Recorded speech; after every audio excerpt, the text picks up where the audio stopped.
Think about your greatest achievement, the moment you felt most accomplished. Now imagine stumbling spectacularly right after that victory. This is exactly what happened to one of the Bible's most renowned heroes, Noah. We all know Noah as the righteous man who built the ark and saved humanity. But what happened after the waters receded? The Bible tells a sobering story that's often overlooked, yet teaches us profound lessons about human nature. After the flood, Noah became a man of the soil. He planted a vineyard, made wine, and one day became drunk in his tent. The Bible doesn't shy away from this truth in Genesis 9, showing us that even the most righteous people can falter. This same man, who just months before had witnessed God's awesome power and received his covenant, now lay exposed and vulnerable in his tent. What happened next reveals even more about human nature. Noah's son Ham found his father in this compromised state. Instead of quietly covering his father's dignity, Ham went to tell his brothers. Shem and Japheth, however, demonstrated remarkable character. Walking backward with a garment held between them, they covered their father without looking at his nakedness.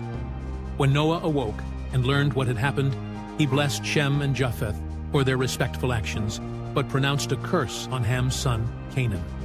This family drama reveals deep truths about respect, honor, and the ripple effects of our choices.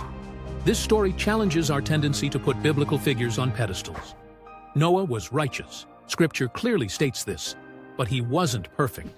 He was human, just like us. His story reminds us that spiritual maturity doesn't make us immune to temptation. Think about your own life. How often do we let our guard down after major victories? Success can sometimes lead to complacency. Noah's story teaches us that we need constant vigilance, regardless of our past achievements or spiritual status. The account also shows us different ways to handle others' failures.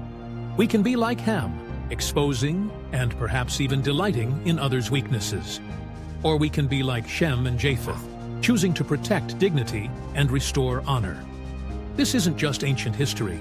It's a mirror reflecting our own struggles with temptation, our reactions to others' failures, and our need for consistent spiritual vigilance.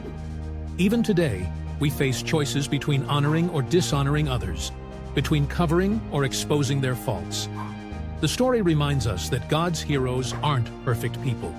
They're faithful people who sometimes stumble. Their stories aren't written to discourage us, but to remind us that God works through imperfect vessels. In our own moments of weakness, this brings hope. If Noah could falter and still remain in God's story, so can we.